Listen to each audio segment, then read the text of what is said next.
네, 오늘 우리에게 주신 하나님의 말씀 요한복음 16장 4절부터 15절 말씀 가지고 보혜사 성령이 하시는 일이라는 제목으로 함께 말씀의 은혜를 나누고자 합니다. 우리가 새겨야 할 말씀은 13절 말씀입니다. 그러하나 진리의 성령이 오시면 그가 너희를 모든 진리 가운데로 인도하시리니 그가 자의로 말하지 않고 오직 듣는 것을 말하시며 장래일을 너희에게 알리시리라. 이 말씀을 또 새기시면서 우리가 성령 강림절 보혜사 성령의 하시는 일이라는 제목으로 함께 말씀의 은혜를 듣고자 합니다. 성령 강림절기입니다. 성령께서 내리신 날을 기념하는 것이죠. 신앙생활을 한두 해 하신 것이 아니기 때문에 오랜 기간 동안 신앙생활을 하신 분들은 우리가 믿는 이 그리스도교 안에 여러 교단들이 있다는 것을 잘 아실 것입니다. 물론 우리가 감리교회이지만 이전에 한국에서나 다른 데서 다른 교단에서 예배를 드리시다가 오신 분들도 계실 것입니다. 어떤 분들은 거기에 그렇게 큰 의미를 두지 않는 분들이 계시고 어떤 분들은 중요하게 생각하시는 분들도 계실 것입니다. 그것은 각 교단이 주장하는 내용들이 무엇이냐에 따라서 조금씩 생각들이 달라질 수 있을 거라 생각하는데요. 우선 이 성령 하나님에 관한 것도 그와 같은 맥락 안에 있습니다. 성령 하나님을 은사나 체험 중심으로만 생각할 수도 있고, 그리고 우리가 읽은 본문의 말씀처럼 진리의 영, 지혜의 영, 우리를 깨닫게 알게 하시고 우리를 도와주시는 그런 방향으로 보는 사람들도 있기 때문이죠. 그러나 이것은 둘 다 성령 하나님의 모습입니다. 성령 하나님이 임재를 경험한 사람들은 성령의 열매를 맺을 수가 있고, 또한 성령 하나님의 특별한 은사를 받은 사람들은 방언이며 예언이며 통역이며 이러한 것들을 할 수 있기 때문입니다. 그렇기 때문에 이 둘은 조화가 매우 중요한 것이죠. 이 은사가 없다고 해서 성령 하나님을 경험하지 못한 사람이 아니라는 사실입니다. 2000년 역사를 가지고 있는 이 신앙이 그 가운데서 지금까지 조화롭게 성장해 온 것입니다. 신앙이 생활이 되는 데 있어서 조화로움이라는 것은 이처럼 중요한 것 같습니다. 내가 생각하는 신앙생활의 핵심이 이거라고 해서 이것만 강조하는 것은 옳지 않죠. 일본에서 신앙생활하는 분들은 되게 정적입니다. 동적이지 않고, 한국 분들은 되게 동적이죠. 성령 체험과 방언과 이런 거에 굉장히 밀접해요. 어쩌면 그것이 민족의 특성이랑 비슷할지도 모릅니다. 일본에서 예배를 드리면 굉장히 조용하게 성경책 읽고 그 성경책 묵상하고 그렇게 학구적인 그런 분위기들이 있습니다. 그러나 이것은 그것이 옳다고 생각해서 그것만 주장할 수는 없는 것입니다. 잘못하면 그 다른 방향을 맞게 되는 것이기 때문이죠. 신앙이 생활이 된다 하는 것은 이것들의 조화로움이라 생각합니다. 성경과 또는 교회의 역사와 그 위에 쌓인 체험적 신앙들이 서로 조화를 이루었기 때문에 지금에 이른 것이라 생각합니다. 그런 면에서 오늘 본문 말씀은 성령의 하시는 일에 대해서 설명하고 있습니다. 과연 성령 하나님께서 하시는 일이 무엇인지 우리는 오늘 본문을 통해서 잘 알아야 할 것입니다. 오늘 본문의 상황은 예수께서 사역을 마무리하시는 그 과정 중에 있습니다.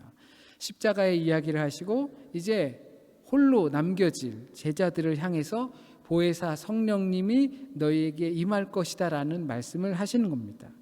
이 성령은 오순절 마가의 다락방에서 제자들에게 강림하셨다는 그 전승을 따라서 교회의 시작의 기점으로 두고 생각하며 교회가 그것을 계속 기념해온 절기입니다. 단순히 기념한 것이 절기가 아니라 절대 잊어서는 안 되는 것이 절기이기도 합니다. 때가 되면 항상 찾아오는 것이 절기가 아니라 때가 되든 때를 얻든 못 얻든 그것을 계속 간구하고 갈망해야 할 것이 절기인 것이죠. 사순절 때만 예수 그리스도의 십자가를 생각하는 것이 아니라, 부활절에만 예수님의 부활을 생각하는 것이 아니라, 성령 강림절 그 한 주만 성령님을 간구하는 것이 아니라, 이 절기라는 것은 때를 얻든지 못 얻든지 이것을 날마다 간구하는 데 있는 것입니다. 이것이 그리스도교입니다. 그렇기 때문에 우리 그리스도인에게 이 성령 강림절은 또 다른 매우 중요한 출발점이 됩니다. 그래서 예수께서 하시는 이 말씀을 찾아보면 길진 않지만 이 짧은 말씀 속에 세 가지 정도를 우리가 이해할 수 있을 것 같습니다. 그 전에 보혜사에 대해서 우리는 먼저 이해를 할 필요가 있습니다. 보혜사 성령이 오시면 하시는 일들에서 초점을 두고 있지만 보혜사가 어떤 존재인지를 우리는 알아야겠죠. 왜냐하면 보혜사가 우리에게 오고 그가 오시면 오늘 본문에서 설명한 일들을 이제 착착착 해 나가실 것이기 때문입니다. 그런데 독특한 것은 이 보혜사라는 것이 요한의 기록에만 등장을 합니다. 오늘 요한복음에만 3번이 등장하는데요. 14, 15, 16장에서 소위 말하는 예수 그리스도의 고별 설교, 이제 나 갈 거야, 안녕 빠이빠이 하는 그런 고별 설교에서만 이 보혜사가 3번 등장합니다. 그러니까 십자가와 맞물려서 이 보혜사를 3번 언급하고 요한의 서신에서 이것을 또 한 번 언급합니다. 보혜사라는 것을 특별히 이 요한에서 깊이 있게 다루고 있습니다. 예수께서 이 사역을 마감하시는 장면에서 이것을 강조하시는 거죠. 여기에는 보혜사가 계실 때 주님이 없는 자리를 돕는 자다라서 돕는 자로서의 역할을 말하고 있습니다. 그리스어로는 파라클레토스라고 말을 합니다. 이 성경은 각 언어로 번역할 때마다 이 파라클레토스를 독일어에서도 번역이 매우 다르게 번역된 것이 바로 이 보혜사입니다. 한국말로는 그냥 보혜사라고 매우 복합적인 언어를 섞었지만 독일어에서는 루터는 트웨스터, 위로자라고 설명을 하고 또는 대리자 또는 중재자, 변호자 뭐 이렇게 여러 모양으로 표현이 되어 있습니다. 이 여러 의미로 주님이 없는 그 자리를 곁에서 돕는 역할로 의미하고 있는 것이죠. 그렇다고 해서 예수께서 실존적으로 떠난 그 자리를 대신 채우는 그런 역할이 아닙니다. 떠나간 애인을 잊기 위해서 다른 애인으로 채운 그런 채워지는 역할이 아니라 빈 자리, 부재, 그것을 알게 하시는 것이 보혜사 성령님입니다. 그것을 우리는 인지하고 나서 우리의 삶을 주님과 동행하게끔 하게 도와주고 깨우쳐주고 알게 해주는 것이 보혜사의 역할이라는 것입니다. 이제 주님은 떠났고 이제 주님이 없는 자리 보혜사 성령이 채우는 그런 개념이 아니라는 것입니다. 그래서 이것을 본문에 집중해서 보면 우선 예수께서 제자들을 떠난다는 이야기를 들으니까 제자들에게 어떤 반응이 나타납니까? 근심하게 됩니다. 또한 두려워하는 모습을 보이지만 걱정하지 말라고 하십니다. 그런 이유는 예수께서 아버지께로 떠나가는 것이 너희에게 오히려 더 좋은 일이다라고 말씀하십니다. 너희에게 유익하다라고 말씀하십니다. 사실 주님께서 우리를 떠난다는 것이 잘 와닿지 저희도 지금 현재도 어떻게 보면 그럴 것이고 또 그 예수님과 함께 했던 제자들에겐 주님께서 이제 떠난다, 그게 너희들에게 더 유익하다라는 말을 십자가를 이해 못했던 제자들에겐 바로 와닿지 않는 그런 표현들이었을 것입니다. 이것은 지금 우리에게도 동일한 문제죠. 주님께서 우리와 함께 하지 않는다 하면 우리는 근심하는 것이 맞습니다. 그것이 보통의 모습입니다. 우리가 세상을 살면서 근심하거나 걱정하는 것이 바로 여기에서 있는 거죠. 우리가 돈이 없어서, 미래가 흔들려서, 앞을 보지 못해서, 직장이 문제라서, 건강이 걱정이 돼서, 내 지금 비자가 불안해서, 이래서 우리는 사실 걱정하지 않잖아요. 우리의 유일한 근심 걱정이라는 것은 그 모든 곳에, 그 모든 상황 속에서 주님께서 함께 하시지 않는다라는 것 때문에 우리는 근심하고 걱정하고 염려하고 두려워하는 것 아닙니까? 여기 계신 분들 모두가 다 그러리라 생각합니다. 표면적으로 보이는 근심 걱정은 환경, 비자, 또 미래, 앞날, 건강 이런 것 때문에 근심 걱정하시는 것처럼 보이실 수 있지만 사탄 마귀는 우리에게 그것 때문에 네가 걱정하는 것이다라고 염려하게 만듭니다. 그러나 우리의 근심 걱정은 사실상은 그것이 아니라 그러한 상황 속에서도 주님께서 우리와 함께 하시지 않는다라고 느껴지는 그런 상황 때문에 근심 걱정하는 겁니다. 주님께서 함께 하시지 않는데도 근심하지 않는다. 또는 주님께서 함께 하셔도 근심한다. 그렇다면 우리는 주님과 깊은 관계에 있는 것이 아니게 될 것입니다. 주님의 없는 제자의 삶은 근심이기 때문입니다. 그때 우린 이제 뭘로 사나, 어떻게 사나, 왜 살아야 하는가 고민하고 걱정하게 되어 있는 것입니다. 그런데 주님께서는 이 주님의 부재가 우리에게 유익하다라고 말씀하십니다. 여기서 유익하다라는 것은 함께 짊어진다, 같이 간다, 또는 좋은 일이다, 적당하다라는 표현으로 사용됩니다. 옛날의 고대 언어들은 한 가지만 뜻을 품고 있지 않습니다. 한 가지를 가지고 여러 방향으로 사용했습니다. 그래서 고대 언어를 번역하는 일이 참 어려운 일이기도 합니다. 우리 성경에서는 유익하다라고 했지만, 이익이다라고 했지만, 이것을 조금 다르게 생각하면 그것이 적당한 것이다. 왜냐하면 예수 그리스도의 십자가 때문에 그렇습니다. 주님의 부재, 없음이 지금 적절한 것입니다. 합당한 것입니다. 주님의 육체의 부재가 주는 것은 십자가를 통한 구원의 역할이 있기 때문입니다. 그리고 오늘 본문에서 보혜사 성령이 우리를 도울 것이기 때문입니다. 이 말씀드린 대로 보혜사 성령은 홀로 된 근심하는 그 제자들 곁에서 도우십니다. 깨우쳐 주십니다. 그렇기 때문에 지금 주님의 부재는 보혜사 성령을 보내시기에 적절한 것입니다. 주님의 사역은 이루어지고 그때 보혜사 성령께서 우리를 도우시기 때문입니다. 무슨 일로 보혜사 성령께서 우리를 도우시는가? 우선 우리의 근심, 걱정을 없애주고 또 알게 하십니다.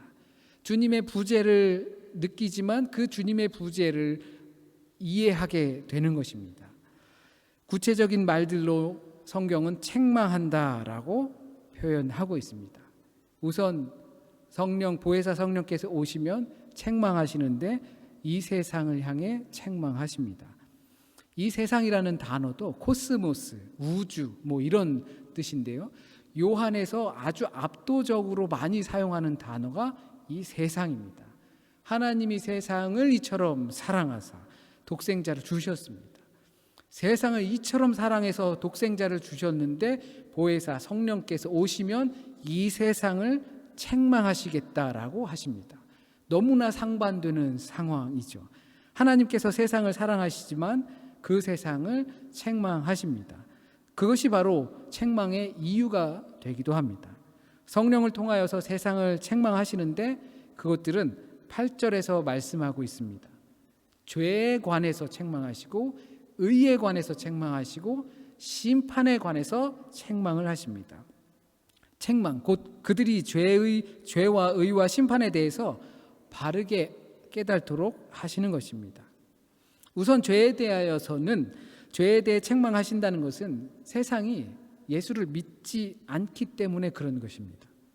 요한복음서를 기록하면서 20장 31절 대부분의 신학자들이 이것이 진짜 요한복음의 마지막 부분일 것이다. 20장 31절 이후에는 베드로가 디베랴 호숫가에서 주님을 만나서 네가 나를 사랑하느냐라고 했던 그 고백이 들어있는 부분인데 그 후는 첨부되었을 것이다. 학문적으로 보통 그렇게 보고 있습니다.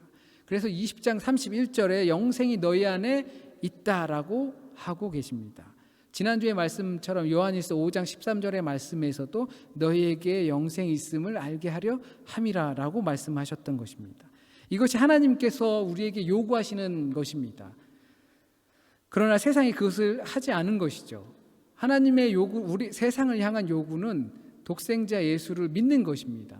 그러나 그것을 요구에 반응하지 않았기 때문에 그 세상을 사랑하셨지만 그 세상을 책망하는 것입니다. 왜? 그 세상이 죄를 지었기 때문입니다. 성령께서 그런 세상을 책망하실 것입니다. 하나님께서 사랑하시지만 그 요구를 알지 못했기 때문에 책망을 피할 수 없습니다. 보혜사는 우리에게 그렇게 세상을 향한 눈을 열어서 세상의 죄를 알게 하고 보게 하십니다. 하나님에 대해 무감각했고 문을 닫았던 그 모든 것들을 책망하시는 겁니다. 우리도 역시 하나님의 사랑을 받는 세상입니다. 그 세상을 하나님께서 사랑하셔서 독생자 예수를 우리에게 주신 것입니다. 그러나 우리도 책망받을 수 있게 되는 것입니다. 죄에 빠지게 되면, 하나님의 요구에 반응하지 않으면, 그것이 하나님 아들 예수 그리스도를 믿는 삶으로 되지 못하면, 그러면 그 보혜사 성령께서 우리를 책망하실 것입니다. 의에 대해서는 조금은 까다로울 수도 있습니다. 먼저 의라는 것에 대한 세상적인 판단과 하나님의 영적인 판단이 다르다는 것을 우리가 먼저 인식을 해야 됩니다. 의에 대해서 책망을 하실 텐데, 세상이 생각하고 있는 기준으로 삼고 있는 그 의에 대한 기준과 영적인 하나님이 생각하는 의의 기준이 다르다는 것을 인식해야 합니다.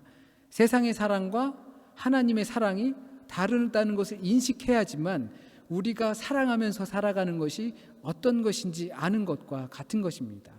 무턱대고 좋은 일하고 착하게 하고 그렇게 한다고 해서 우리가 하나님의 사랑을 삶으로 엮어내면서 살아가는 것이 아니라는 것을 인식하는 것과 같은 것입니다. 의에 대하여 세상의 판단은 예수 그리스도의 십자가를 보게 하였습니다. 처형을 했죠. 이것이 세상의 의의 기준입니다. 그들의 기준에서는 예수 그리스도를 십자가에 처형하는 것이었습니다. 그러나 하나님의 심판, 하나님의 판단은 그를 부활시켜서 하나님의 능력을 보이시게 하는 것이었습니다. 절대적인 기준이 완전히 달랐습니다. 하나를 보고서도 다른 판단을 내리게 된 것이죠. 세상은 죽이는 판단을 내렸고 하나님은 영적인 판단은 살리는 것으로 내렸습니다.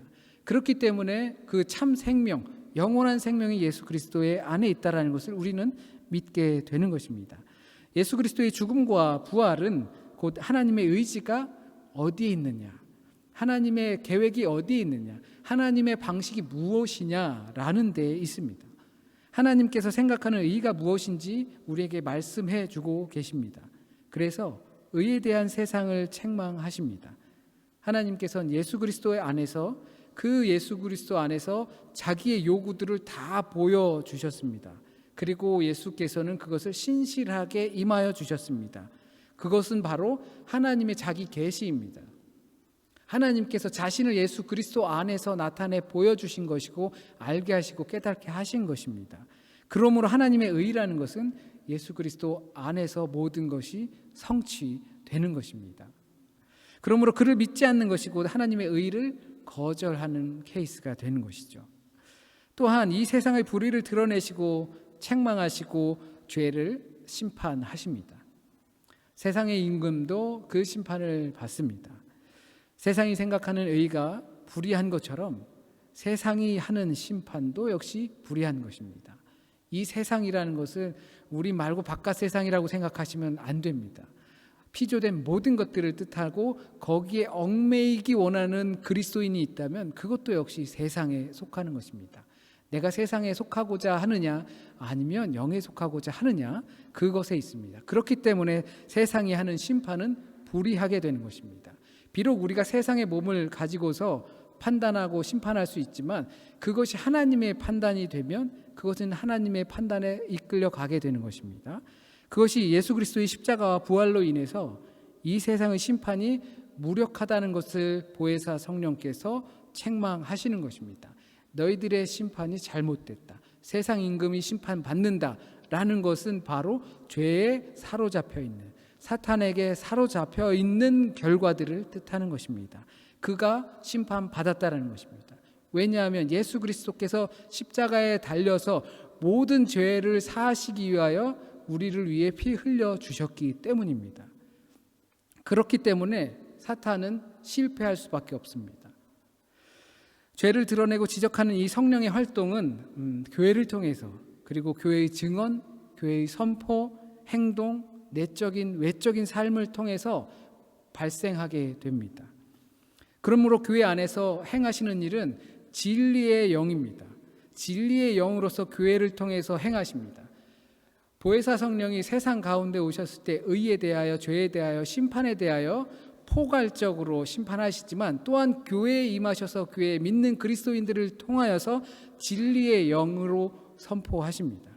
진리의 영이신 보혜사 성령께서 우리 가운데 임하셔서 우리를 진리로 인도하십니다. 진리를 알게 하신다는 것이죠. 진리를 안다는 것은 우선적으로는 구분하는 행동입니다. 진리와 비진리, 참과 거짓을 구분할 수 있게 합니다. 왜냐하면 그것을 알고 명백하기 때문이죠. 우리가 살아가는 세상 속에서는 그 구분하는 일을 되게 좋아합니다. 내 편이냐 남의 편이냐, 우선 기본적으로 이렇게 구분하죠. 내가 좋아하는 것이냐 좋아하지 않는 것이냐, 그리고 식당이 있다면 이 집이 맛있냐 맛없냐, 이렇게 우리는 구분하고 있습니다. 그러나 그 구분의 기준들은 너무나 다양하기 때문에 우리가 그것을 진리로 삼지 않습니다. 세상을 책망하시면서 우리가 거짓과 참을 구분하게 하시는 것이 진리의 영입니다. 그러나 이미 이것은 구분되었습니다. 진리라는 말이 알레테이아라는 그리스어입니다. 이 알레테이아라는 말은 레테, 감추어진 것, 반대, 벗어 던지는 것입니다. 감추어진 것이 벗어 던져진 것이 진리입니다. 다르게 우리가 성경적으로 또 다시 표현하면 계시라고 할 수 있겠죠. 하나님의 자기 계시가 곧 예수 그리스도 안에서 모든 것이 성취되었던 것처럼 진리의 영은 그것을 이미 벗어 던져 알게 보여지게 한 것입니다. 그러니까 우리가 성령을 받았다는 증거는 진리의 핵심인 하나님을 알게 되었다는 것과 같습니다. 성령이 우리에게 임하시면 나가서 전도하고 땅끝까지 복음을 전하는 것은 당연한 것이지만 그 왜 그렇게 할 수 있겠습니까? 하나님을 알았기 때문에 그렇습니다. 하나님을 알았기 때문에, 하나님의 뜻이 무엇인지 알았기 때문에 그것이 내 삶으로 나올 수 있게 되는 것입니다. 예수 그리스도의 십자가와 부활을 통하여 보여주고자 하셨던 그 하나님을 알게 되었기 때문에 우리는 그 진리로 인하여서 자유를 얻게 됩니다. 진리를 알게 되면 우리는 세상으로부터 자유로울 수밖에 없습니다. 그것이 근심이지만 더 유익한 것입니다. 세상의 눈으로 봤을 때 우리는 주님이 안 계신 것으로 인하여 근심하지만 우리는 진리를 알았기 때문에 그 근심으로부터 우리는 자유로울 수밖에 없습니다. 이것이 어떻게 IQ가 좋다고 해서 알 수 있겠습니까? 어떻게 좋은 대학 나왔다고 해서 아니면 유수한 위치에 있다고 해서 이 사실을 알 수 있겠습니까? 사도행전 8장에 보면 예루살렘의 대박해가 시작되었습니다. 예루살렘의 대박해가 시작되어서 사도들이 흩어지기 시작했습니다. 그때 빌립이 남쪽을 향해서 내려가고 있을 때 이집트, 에디오피아의 내시 관리, 성경에서는 내시라고 나와 있는데요. 관리를 맡은 자가 함께 가는 길에 만나게 되었습니다. 성령께서 빌립에게 말씀하십니다. 저 옆으로 가라. 빌립이 그 성령의 감동을 받고 옆으로 가서 보니 그 사람이 이사야서 53장의 말씀을 읽고 있었습니다. 이사야서 53장 33절의 말씀은 그가 굴욕을 당했을 때 공정한 재판도 받지 못하였으니 누가 그의 세대를 말하리요. 그의 생명이 땅에서 빼앗김이로다 하였거늘. 여기에서 그가 누군지 자기가 모르겠다고 말하게 됩니다. 그리고 빌립은 그가 바로 예수 그리스도다라고 그 예언의 말씀을 풀어주게 됩니다. 이것 또한 성령의 인도하심을 따라서 가르쳐 주라는 빌립의 마음의 성령의 감동을 통해서 가르쳐 주고 에디오피아 관리가 그것을 깨달아 알고 그 자리에서 바로 세례를 받게 됩니다. 이것이 성령의 인도하심의 방법입니다. 그리고 그는 가르쳐 주는 자가 없는데 이것을 어떻게 내가 알겠느냐라고 합니다. 그리고 가르쳐 주고 깨닫게 하신 것이 또한 성령님입니다. 빌립을 통해서 하셨지만 그것에 감동을 주고 움직이게 하고 말하게 하고 행하게 하신 것은 성령님이십니다. 그 성령님은 우리로 하여금 깨달아 알게 하시고 근심과 두려움으로부터 자유롭게 하시고 그것을 통해서 주님의 뜻을 행하게 하십니다. 그렇기 때문에 우리는 주님이 계시지 않는 부재가 상실이 아닌 것입니다. 주님이 부재는, 이 십자가로 인한 부재는 우리에게 주님이 계시지 않는 상실이 아닙니다. 성령은 예수 안에서 일어난 이 하나님의 계시, 곧 진리를 제자들에게 밝히 알고 깨닫게 하십니다. 그래서 제자들은 그들에게 무엇이 이제 중요한 것이고 또 어떻게 새로운 상황들에 대처해야 할 것인지를 알게 하십니다. 그러나 예수께서 아버지 하나님께 들으신 것만을 말씀하셨던 것처럼 성령도 그와 같이 행하십니다. 그러므로 성령의 일이 말씀에 근거한다는 사실로 그 조화로움을 찾게 됩니다. 이것을 성령의 역할만 지나치게 집중하지 못하게 하는 역할도 바로 이 안에 있습니다. 나에게 예수께 들은 것만 전한다는 것이 바로 성령의 일입니다. 지금 우리는 정치적으로 또는 종교적으로, 경제적으로 또는 사상적으로, 철학적으로 정말 혼돈한 시기를 보내고 있습니다. 그럴 때일수록 기본의 본질에 충실해야 합니다. 바른 기준을 가지고 살아야 합니다.